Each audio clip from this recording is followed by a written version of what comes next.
Hello, and welcome to Testaments with Jerry. Our collection of oral stories transforms written memories into heartfelt recordings, capturing the voices and experiences of remarkable people who wanted to share their journeys with friends, family, and loved ones. Our goal is to preserve these memories in a way that feels alive, allowing listeners to hear the warmth, wisdom, and individuality of each person's life. We also include end-of-life interviews that honor individuals' reflections and help keep their voices alive for generations to come. My name is Jerry Flanagan, and this is part 2 of our series of The Iron Puddler, My Life in the Rolling Mills and What Came of It, which chronicles the author James J. Davis's dramatic rise from an immigrant child experiencing unrequited toil in southern peonage to becoming the U.S. Secretary of Labor. Chapter 5, Peonage Overcome. The moment I stepped away from the peonage camp, bruised and bloody, trading my ploughboy tobacco for laundry soap and my last 25 cents for a clean undershirt, I knew what survival truly meant. I had seen the bitter cup of unrequited toil forced upon good, hungry men. When my gang finally staggered back from the rice country, starved and stripped of their wages, having worked 30 days for nothing, the lesson was clear. If daily wages is slavery, God grant that they never set us free again. I learned in the swamps and on the rail lines that the radical orators rolling out the word slavery in connection with American wages were fooling no one who had experienced the lash of real servitude. The hard times of the early 1890s were a physical starvation for the economic state, caused by crop failures and war waste. Like a man without food for 30 days, the industrial system had shrunk its vital organs, capital, and lost its muscle, labor's jobs. My duty then was to help feed the starved social state by returning to work and laboring hard. The theory that men can quit work and loaf their way to wealth, as the Russians attempted, was madness. We had tested ourselves. We loafed our way straight to hunger, misery, and peonage. Chapter 6, Breaking into the Tin Industry. I left Birmingham as soon as my stomach was used to regular meals, and my pocket knew what real money felt like again. It was a time when the tin can had become the badge of hoboing, as idle men drank and cooked their stews in discarded tomato cans. But I foresaw a future in that industry. All kinds of food were now being preserved in tin, a novelty when I was a boy. I decided that 2 trades were better than one, and with my knowledge of puddling, heating, and rolling, I went to Elwood, Indiana, to learn the tin plate trade. I arrived in Elwood weary, having tramped long distances and rode the bumpers of a freight train right into the mill. The boss, Daniel G. Reed, asked if I wanted a job, and I went straight to work, greasing bearings all night. I was given a job as a catcher, seizing the rolled plate and throwing it back to the roller. I was happy to have a steady job again and thrilled to be working under a man like Mr. Reed, who would later become one of the industry's captains. My new life brought me to the Pie boarding house, a social triumph after the rougher establishments like the Bucket of Blood and the Greasy Spoon. Here, the food was proper, and the American institution of pie was celebrated, a delightful reward for men who had changed this wooden land into a land of iron. This rise in my social world taught me a simple truth. The better manners you have, the better fare you will get in this world. I found that men who lived by muscular toil needed fats for fuel, like engines needing oil.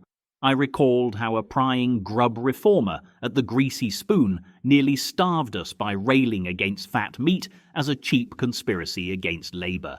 When we tried his reformed food, we grew weak and sullen, quickly demanding hog fat and plenty of it.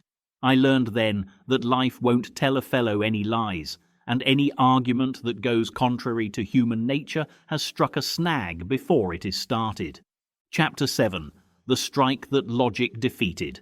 I joined my new union, the Amalgamated Association of Iron, Steel and Tin Workers. I had been at the mill only 3 weeks when the men decided to strike. The cause was just. We deserved weekly pay. but the timing was reckless. The country was thronging with idle men. If we walked out, others would walk in, and our jobs would be lost forever. I carried the counsel of my father, who had written that in hard times we should stick to our home and job, and if we hadn't raised a big potato crop, we wouldn't know where to look for our next meal. When the strike vote was called, I stood up, unaccustomed as I was to public speaking, and felt the room grow dark as I forced myself forward. I confessed I was a newcomer, but I had been out of work for months and knew what it was like. I told them that the mill owners, far from piling up profits, were mortgaging their homes and having a devil of a time to rake up the money for the monthly payroll. I argued that the demand for the strike originated outside our ranks, from slick talkers who wanted our money sooner so they could get it quicker. We had our money in a bank, the mill office, which was safer than if we drew it weekly and blew it in at a bar. The landlord and grocer were willing to wait until the end of the month, and so should we. I challenged the meeting. If this strike was called by outsiders, whose jobs will be lost in this strike, our jobs or the outsiders' jobs? I demanded that the rats who started the strike stand up, but no one answered.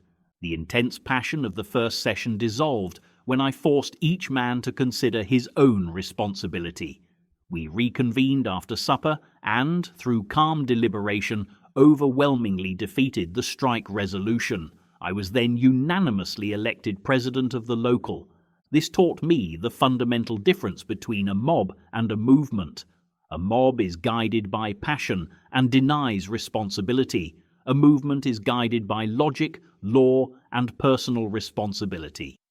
No movement based on passion finally wins. No movement based on reason finally fails.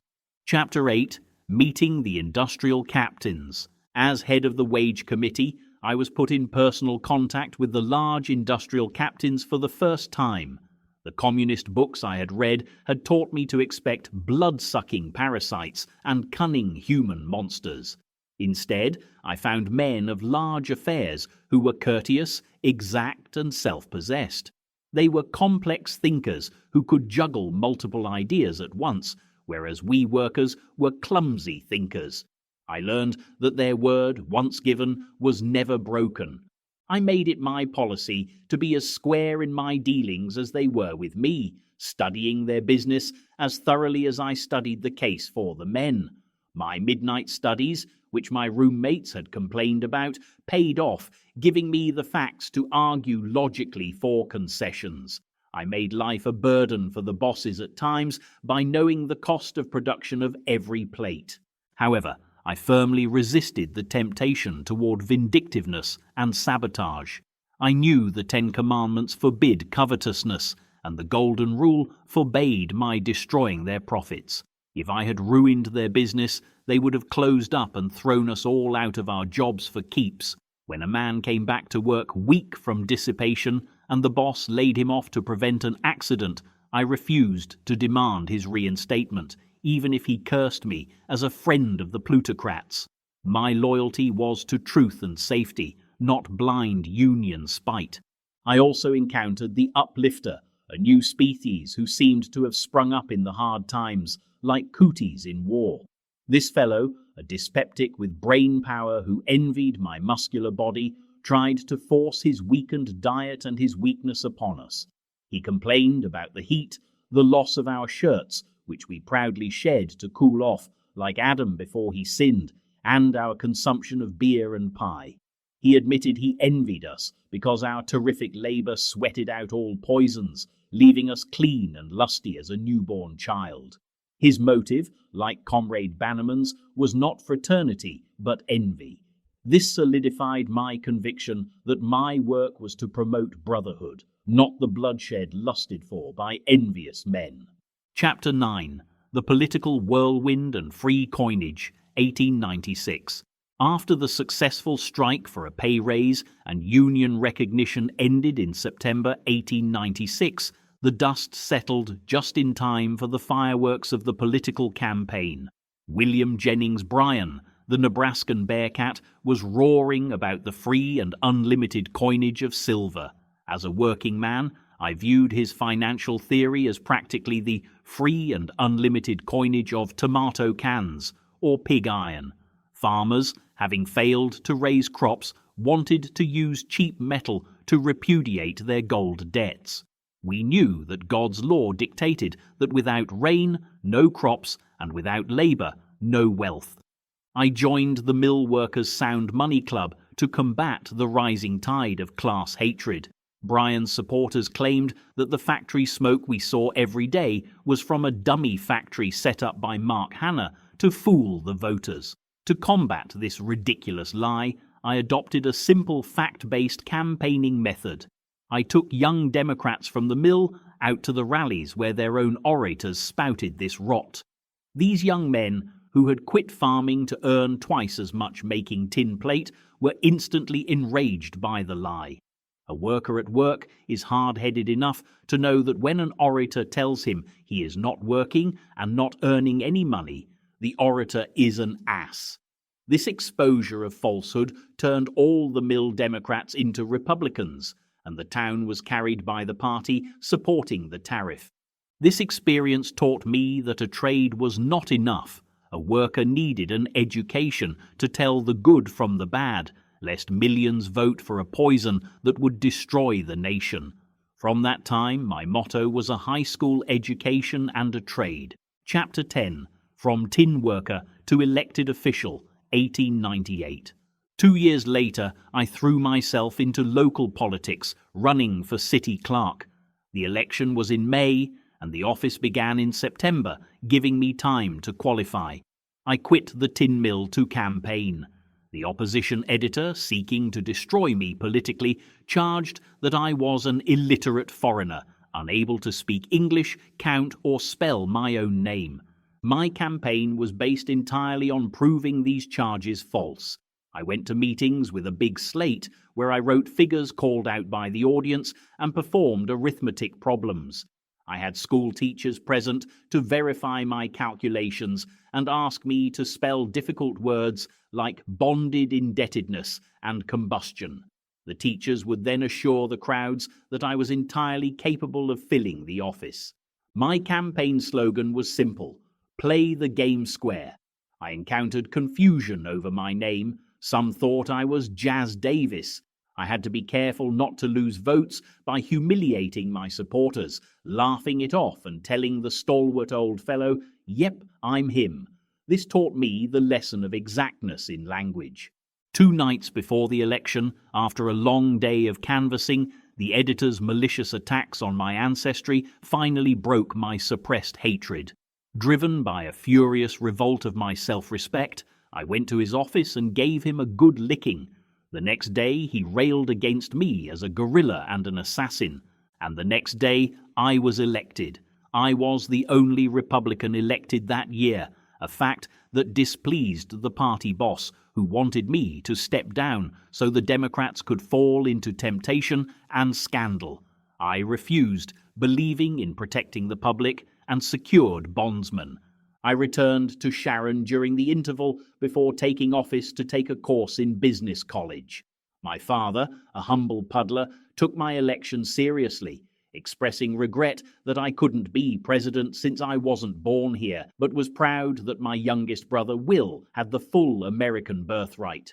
I spent the summer working a heat or two for him in the mill, keeping my body vigorous and clearing my brain for my studies. This experience proved that schooling should combine bookwork with shop work, for they help each other.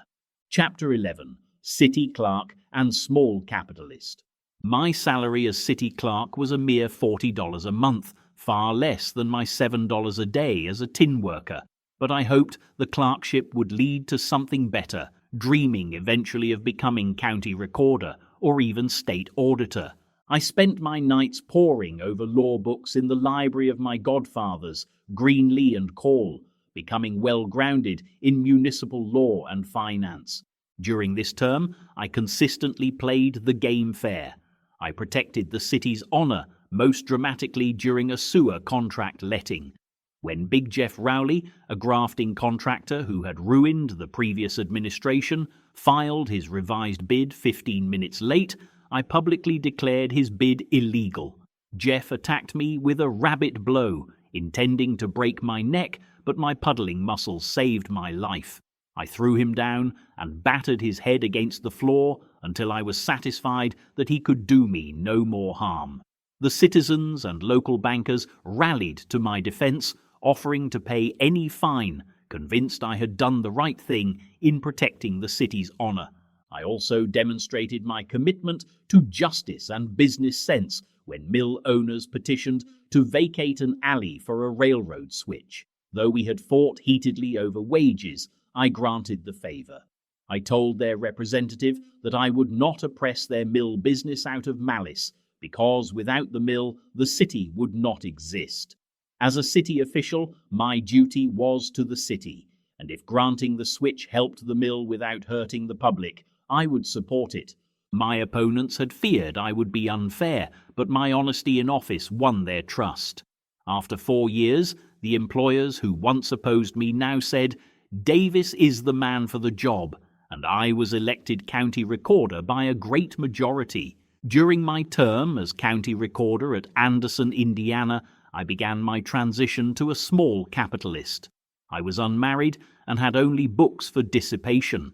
I saved money and lent it to friends who sought a business education. By 1906, about 10 years after I left the mill, this money had returned with interest. I was investing in ventures from novelty manufacture to oil leases, and by the time I was 40, I was rated a prosperous young man. A land where a boy can enter the mills at 11, learn 2 trades, get a sound business education, and make a competence in his 30s is certainly not the bad country the Reds claim it is. My success proved that honesty is the best policy because it is the only policy that wins. Though I was now launched on a business career, I retained my union membership, a noteworthy exception passed by resolution, and I continued to believe that my natural gift was to smooth the path for working men and help them solve their problems, rather than becoming a full-fledged manufacturer. I knew that while labor makes the present day safe, capital safeguards the future, and it was my responsibility to help the working man achieve both. This was the foundation of my future endeavors. Chapter 12. Joining and Advancing the Loyal Order of Moose, 1906. Though actively engaged in a business career and remaining a union member by resolution, a new chapter in my life began when I joined the Loyal Order of Moose at Crawfordsville, Indiana, on October 27, 1906.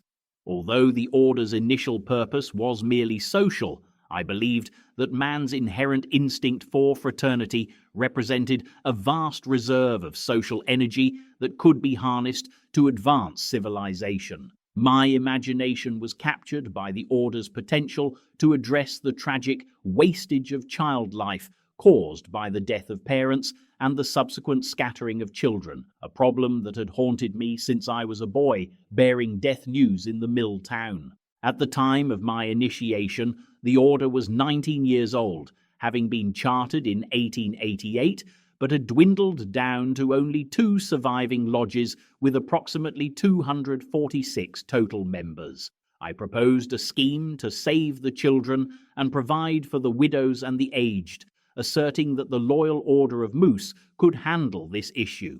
Following this suggestion, the members elected me supreme organizer and placed me in charge of the organization work. Due to my zeal over several years, the office of Director General was created and I was put in full charge.